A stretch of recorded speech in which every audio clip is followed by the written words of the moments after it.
Претресите во Идризово кои резултираа со запленета дрога, ножеви, пари и мобилни телефони следува по низата забелешки кои министерот за правда Никола Тупанчевски ги добил од представници на Комитетот за превенција од тортура.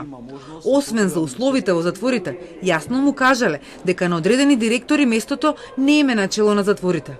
Тупанчевски не откри дали менаџментот на затворот Идризово бил конкретно посочен. Има конкретни укажувања дека меѓу другите интервенции или корекции што треба да бидат направени е во делот каде што може слободно да наречеме се работи за менаџирање на затворите, затворскиот менаџмент, каде што укажувањето беше или сугестијата во таа насока дека има одредени лица кои што се менувани, а не ги исполнуваат условите да бидат на таа позиција. Како дрога и ладно оружје завршиле зад навидум непробојните тврдени со многу решетки.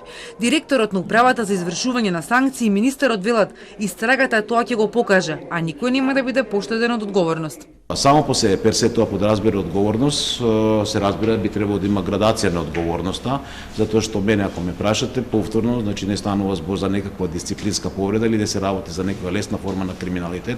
Самото по себе тоа подразбира дека одговорност треба да има. Во тек е обезбедување на докази.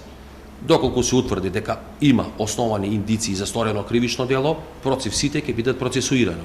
Инаку, како што реков пред малку, претресот не беше селективен и беше направен во повеќе оделение во казнено-поправниот дом Идризов. Асистенцијата од страна на МВР, односно единиците за брзо распоредување, беше во делот бидејќи има оделенија во затворот во Идризово, каде што има лица од висок безбедносен ризик. Во координираната акција во Идризово учествувале 65 специјалци од ДБР, уште 30 специјалци од Крим техника и над 40 затворски чувари и полицајци од други затвори.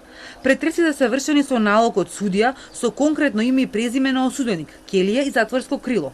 Од извори блиски до истрагата Телма дознава дека биле претресени келии на затвореници во затворениот дел и меѓу осудениците со доживотни казни за диво населје, но и кај затвореници во полуотвореното оделение. Кај еден затвореник биле најдени 3 ножа, друг пак имал над 1000 евра, иако според правилниците било дозволено да имаат најмногу 100 евра за цел месец, велат нашите извори. Одземените телефони се вештачат за да се провери дали затворениците контактирале со припадници на затворската служба.